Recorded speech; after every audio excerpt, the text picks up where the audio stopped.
Bom dia. Vamos fazer a prece para a gente dar início na reunião dessa manhã?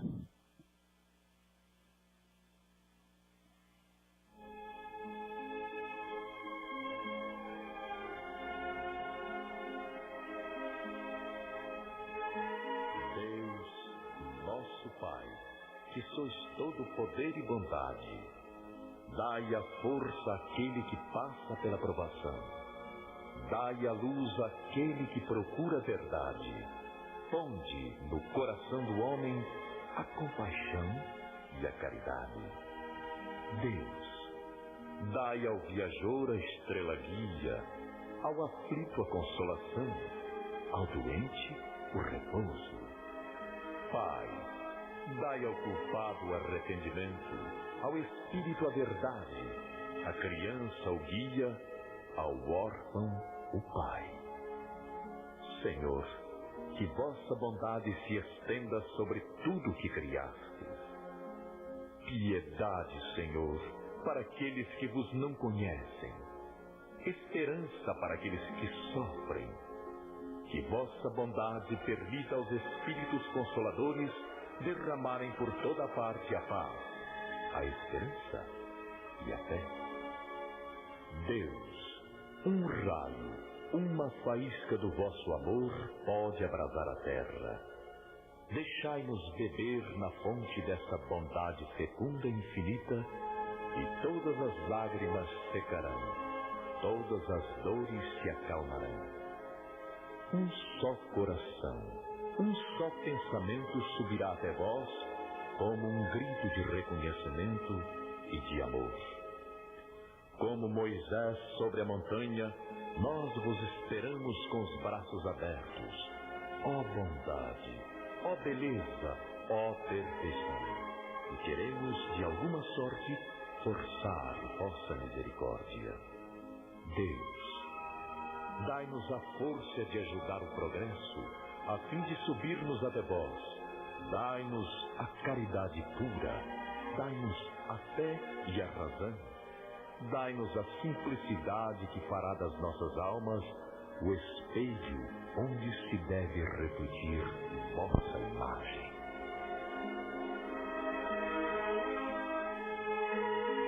Nesta manhã nós estamos recebendo o Sr. Vicente Nardo, que vai fazer a palestra para a gente. Por favor, senhor. Obrigado.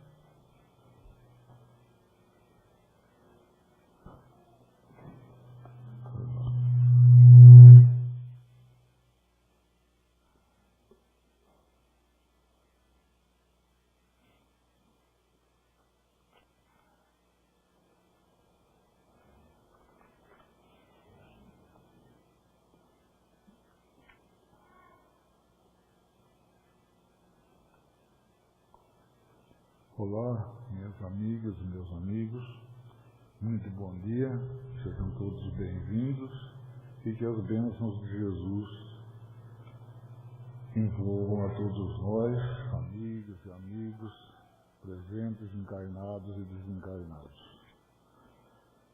Agradecendo ao Pai e ao nosso Divino Mestre Jesus por mais essa oportunidade, pela vida, por tudo que ela nos oferece. Nesta oportunidade, em uma exposição derivada do nosso material de estudos da doutrina espírita, nós vamos falar alguma coisa sobre a vida após a morte. E nós vamos iniciar falando sobre as 3 linhas de pensamentos em relação à destinação da alma após a morte física. E que são o nada, a absorção do todo universal e a imortalidade da alma com a preservação da sua individualidade espiritual.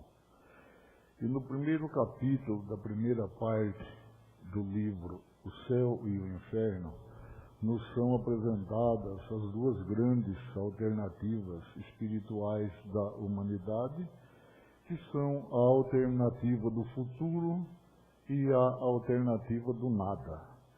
E essa ideia do nada está muito bem esclarecida, muito bem explicada nessa obra de Allan Kardec, que nos faz ver que ela seria danosa à humanidade, porque a estaria direcionando, a estaria conduzindo ao materialismo, a estaria conduzindo à ideia de que tudo se acaba com a morte. E a outra ideia é a ideia da absorção do todo universal, que tem como um exemplo interessante a ideia do oceano. A alma seria uma gota d'água no oceano. Mas, sendo uma gota d'água no oceano, ela iria envolver-se com o todo e, então, ela seria absorvida e perderia a sua individualidade e passaria, então, somente a fazer parte do conjunto. E a terceira ideia, que é a ideia que o Espiritismo defende e que torna evidente, é a ideia da imortalidade da alma com a preservação, com a manutenção da individualidade espiritual. E na questão número 149 do Livro dos Espíritos, ao serem indagados por Kardec em relação ao que se torna a alma após a morte do corpo físico, os espíritos benfeitores da humanidade respondem que a alma, depois da morte física, volta a ser espírito. Ela retorna, então, ao mundo espiritual que ela deixou temporariamente. E na questão 150 da mesma obra, Kardec indaga se a alma, depois da morte, conserva a sua individualidade. E os espíritos dizem que sim, que a alma jamais perde a sua individualidade. E Kardec, então, pergunta, como é que, não tendo mais o corpo material, a alma constata a sua individualidade? E os espíritos benfeitores da humanidade respondem que a vida tem ainda um fluido que lhe é próprio, tomado da atmosfera do seu planeta, e que representa a aparência da sua última encarnação, que é o seu perispírito. E quando perguntados por Kardec se a alma nada leva do mundo depois da morte física, afirmam que a alma não leva nada desse mundo, nada mais do que a lembrança e o desejo de ir para um mundo melhor. Essa lembrança é cheia de doçura ou de amargura, segundo o emprego que fez da vida. Quanto mais pura, mais compreende a futilidade de tudo aquilo que deixa sobre a terra.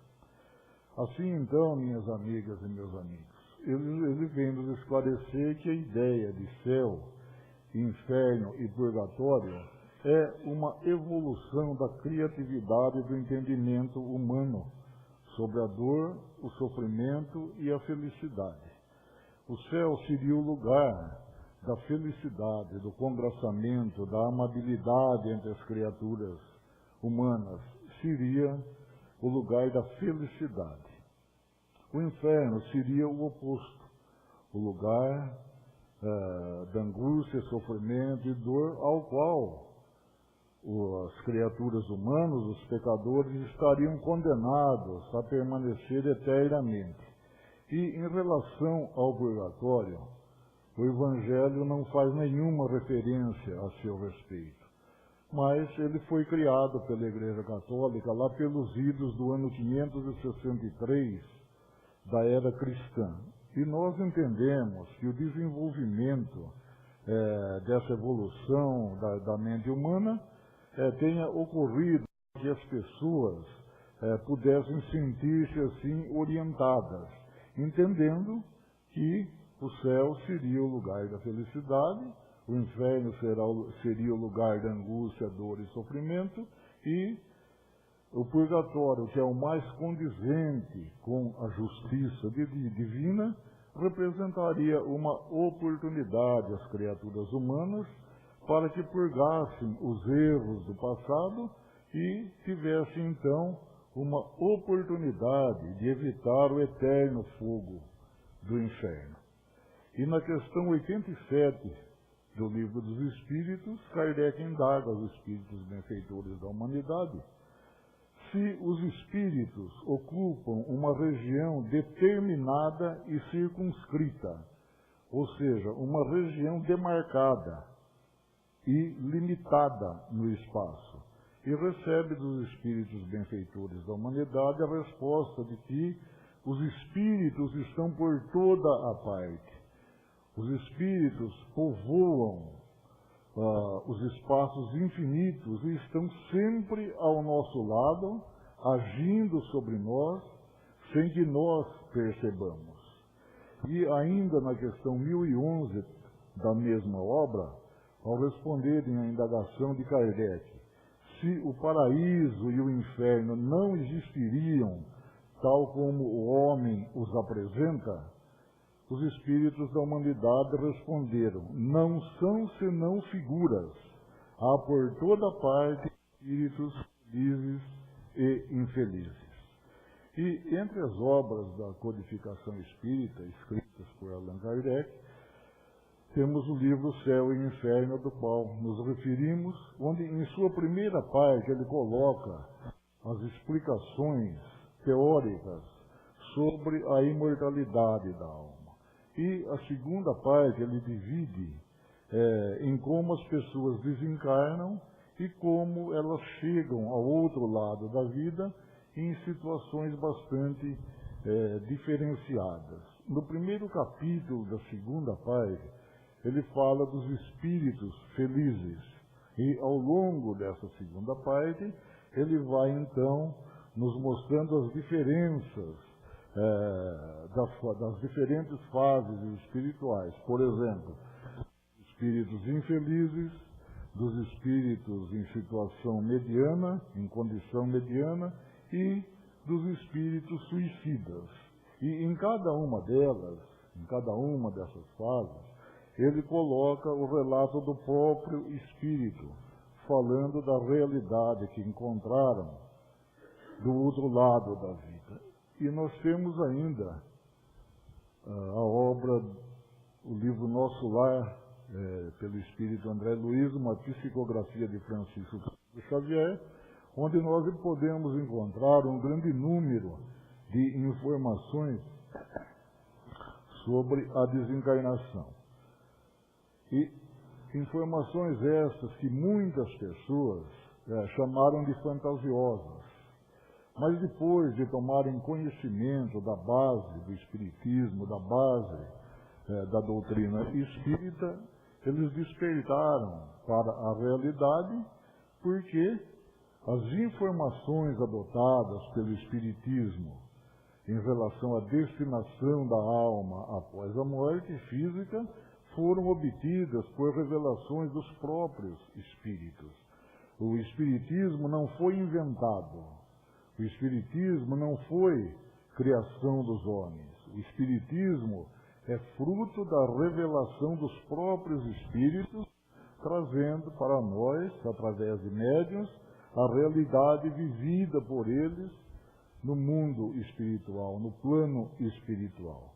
E Allan Kardec, então, colheu e organizou essas revelações de espíritos que viveram sobre a Terra, em várias localidades de diferentes épocas, narradas por eles mesmos, nas condições de vida após a morte. E a expressão vida após a morte sugere trabalho, sugere atividade. E no livro Nosso Lar nós temos uma narrativa muito interessante, quando André Luiz nos fala, nos conta que era médico na Terra, e ao chegar ao plano espiritual, ele encontrou lá aquilo que nunca poderia ter imaginado. E recebe então uma uma série de informações, uma série de orientações destinadas ao trabalho espiritual, que seria a forma de melhorar a sua espiritualidade. E um dia estava ele lá na enfermaria iniciando uma tarefa, quando um dos presentes passou mal e fez um vômito. E pela primeira vez, então, ele pegou o material de higiene e foi praticar a atividade de limpeza na enfermaria. Vejam então, minhas amigas e meus amigos, que um médico da Terra vai iniciar as suas atividades no plano espiritual como faxineiro, e considera isso uma grande glória no plano espiritual. E considera também um bom exemplo, como um grande exemplo para nós, no sentido de encontrarmos lá uma atividade condizente com as nossas condições.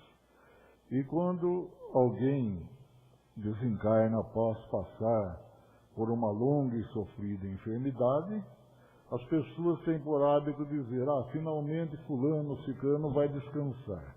Mas isso traz para nós a visão de descanso para o desencarnado e a visão de descanso para aqueles que permanecem aqui no plano material. Porque as pessoas que ficam realmente vão descansar, pelo menos fisicamente. Mas para o que vai, o descanso será relativo ao comportamento adotado por ele na vida espiritual e, inclusive, durante a enfermidade. Se esse alguém aproveitou essa enfermidade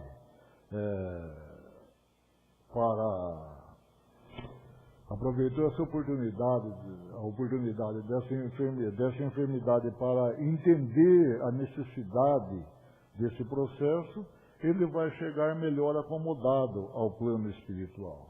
Nós temos um exemplo em Bezerra de Menezes. Existem relatos sobre a sua desencarnação, nos dando conta que ele passou por um período de recuperação no plano espiritual, mas que na hora seguinte já estava assumindo as suas atividades espirituais. E em alguns outros casos, o espírito desencarnado chega ao plano espiritual precisando de atendimento, precisando de tratamento, e então ele é encaminhado para um desses hospitais espirituais lá existentes. E na obra Dramas da Obsessão, pelo espírito Manuel Filomeno de Miranda, uma psicografia de Valdo Pereira Franco, ele relata o caso da criação de um hospital no plano espiritual, a pedido do espírito Eurípides Barçanufo, com a finalidade de focar mais os espíritas. E esse relato surpreendeu muita gente, foi uma surpresa muito grande para aqueles que imaginavam que os espíritas têm conhecimento que permita chegar tranquilamente do outro lado. Mas, ao contrário do que alguns imaginam, esse conhecimento leva o espírita a exigir mais de si mesmo. E chega, às vezes, ao plano espiritual precisando de tratamento, precisando de assistência médica, entendendo que deixou de cumprir aquilo que se propôs aqui na Terra, ou que não aproveitou a sua existência para compartilhar desses conhecimentos. Então, como dissemos, ele chega ao plano espiritual, ao invés de chegar para o descanso, ele chega precisando de tratamento e é, então, encaminhado para esses hospitais que nós dissemos, onde ele receberá o tratamento adequado. E existem também aquelas pessoas que adoecem e que aceitam essa doença, convivem naturalmente com a enfermidade até o momento do desencarne. Assim, então, esses chegam serenamente ao plano espiritual. E nesses casos, então, nós acreditamos que possa haver descanso para o espírito. Nós temos também as pessoas que se valem da doença, que se valem da enfermidade, para praticar, assim, uma espécie de chantagem, né? Usam a doença, usam a enfermidade para chantagear aqueles que o odeiam. E é como assim, se ele estivesse representando para si mesmo, tentando tirar algum proveito dessa situação de enfermidade. Para esse, a ideia do descanso na vida espiritual não vai existir, porque aquele que chega ao plano espiritual com essa carência, ele vai precisar desenvolver atividades espirituais para a sua própria evolução, para avançar na sua evolução.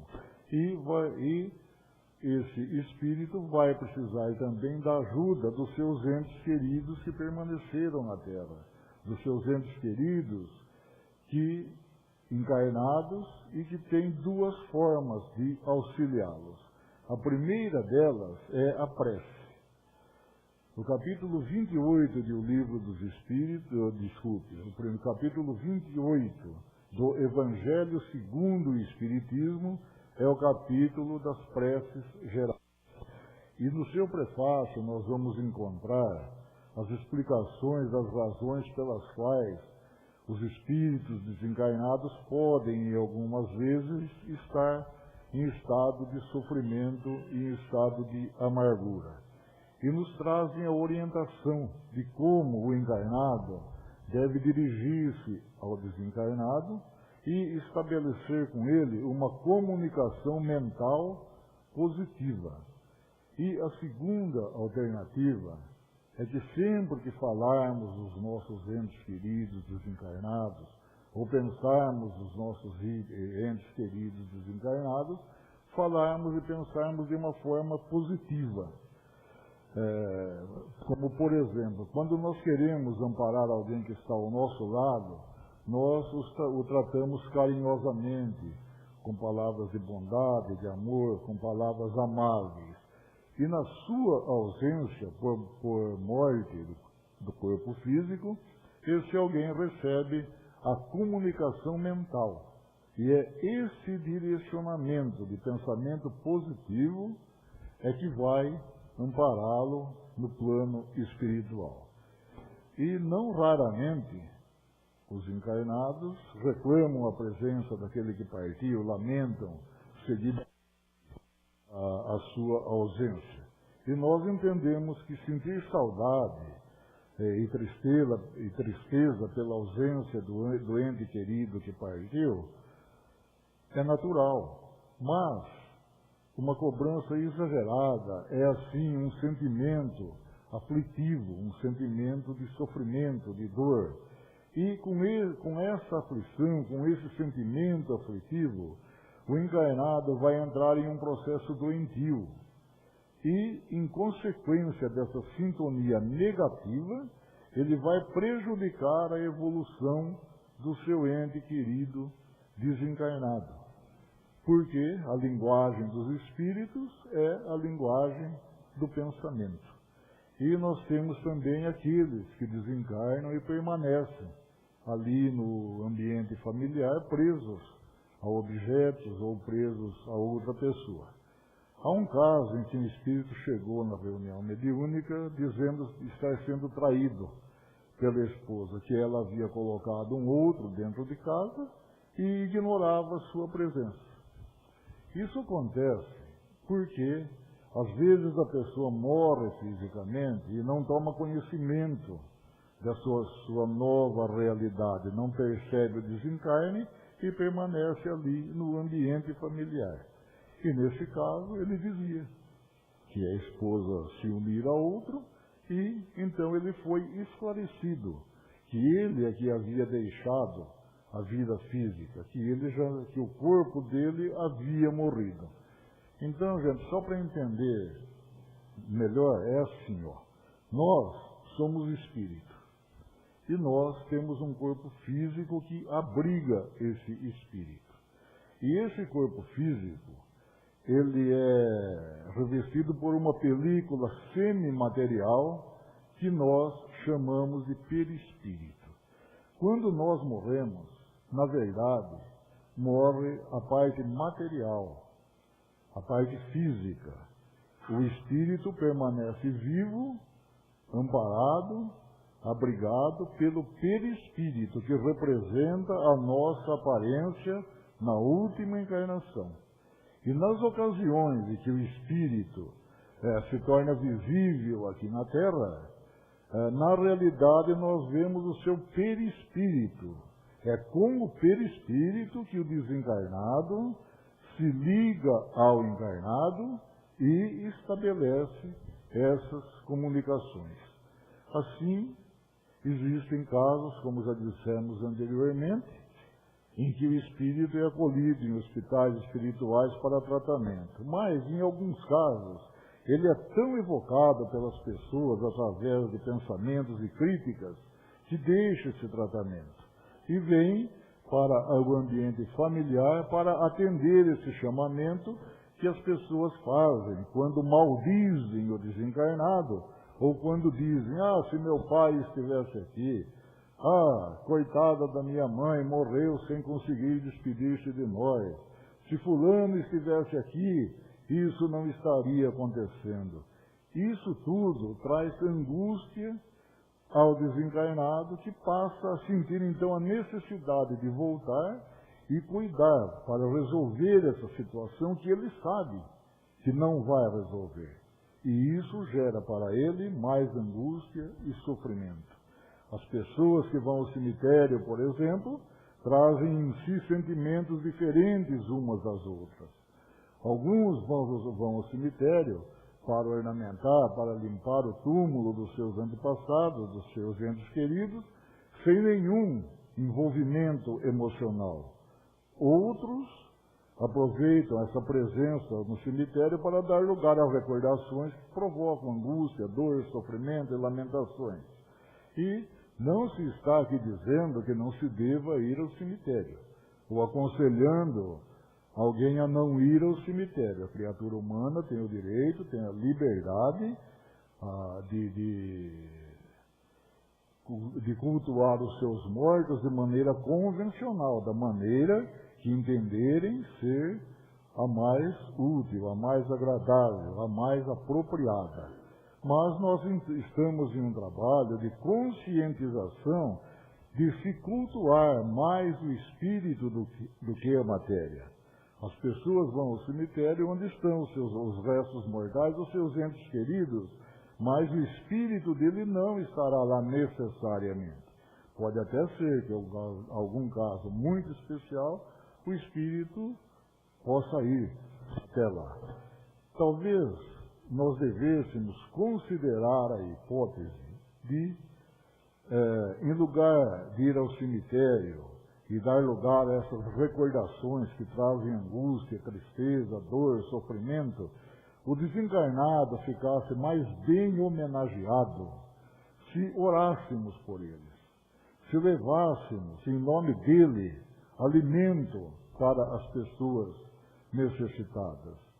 Algumas pessoas que já se utilizam dessa prática há algum tempo dizem sentir-se mais confortáveis, porque além de evitar a angústia de ir ao cemitério, visitar o local onde está o seu ente querido, tem somente a sua lembrança, sem poder vê-los. Então sai de lá sem levar nenhuma satisfação.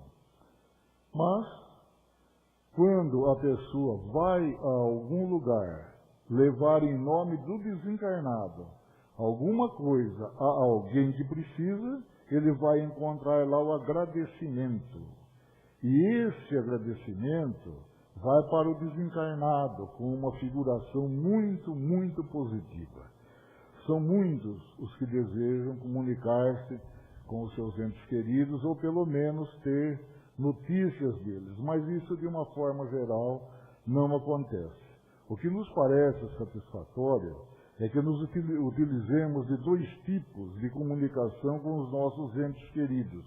Primeiro, a comunicação mental através da prece, do pensamento positivo, como nós dissemos ali, procurando valorizar os bons momentos que temos com eles, orar por eles, conversar com eles mentalmente, dizer-lhes da saudade e do quanto nós gostaríamos que eles estivessem felizes no plano espiritual.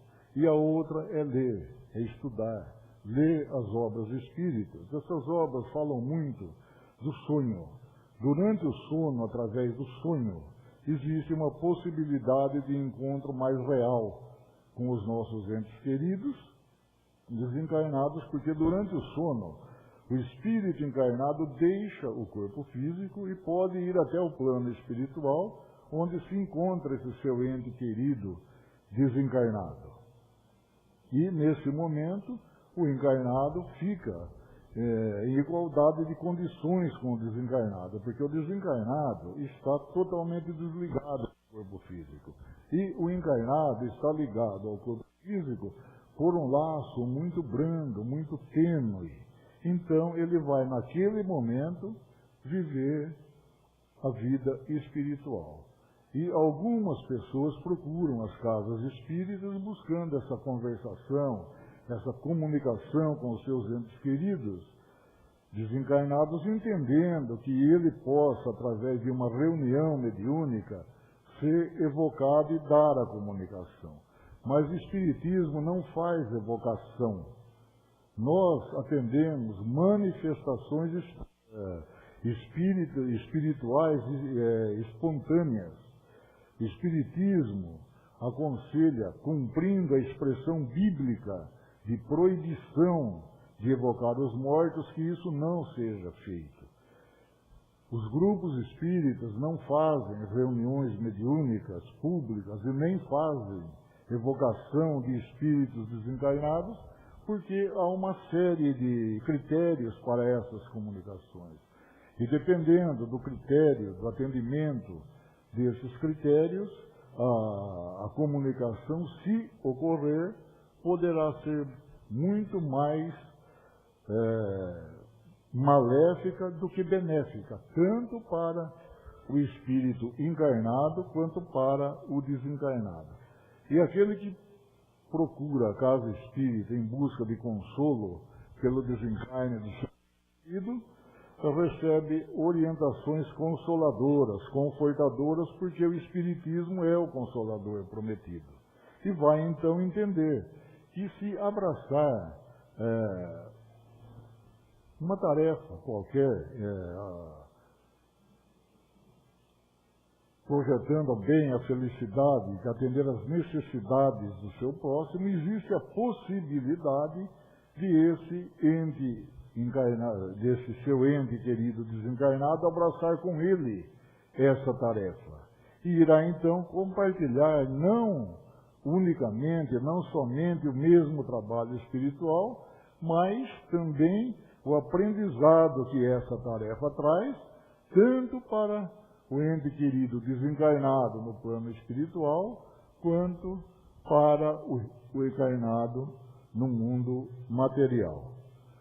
E com o esclarecimento que vem através desse estudo que nós falamos, vem a compreensão da vida material e da vida espiritual. A ideia de estudo vai nos ajudar a desenvolver o raciocínio lógico, o entendimento. O Espiritismo é ciência, filosofia e religião. Mas a religião espírita não vai impor que nós sejamos, do ponto de vista espírita, religiosos. Ela vai propor que nós sejamos, do ponto de vista espírita, entendedores de uma nova doutrina.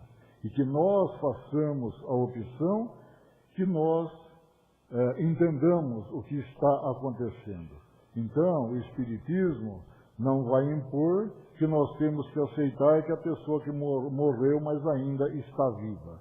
O Espiritismo vai nos ensinar como compreender isso, como chegar a essa conclusão através do estudo. Vai nos ensinar que trabalhar para o bem do próximo é muito importante, seja ele encarnado ou desencarnado. Então, é preciso ler as obras de Kardec, as obras de André Luiz e de tantos outros autores que nós poderíamos citar, que trazem um entendimento do processo da desencarnação, da vida no plano espiritual e como acontecem essas coisas tudo isso que surge. E assim, então, minhas amigas e meus amigos, nós vamos encerrar dizendo que entre os espíritos existem aquele que tem, vamos chamar assim, medo de ir para o umbral. O umbral, na realidade, umbral significa porta, passagem, e todos nós vamos passar por ele, e nessa passagem é indispensável que estejamos preparados espiritualmente. A crença religiosa que abraçamos, independente de qual seja, não vai nos isentar do cumprimento das leis divinas.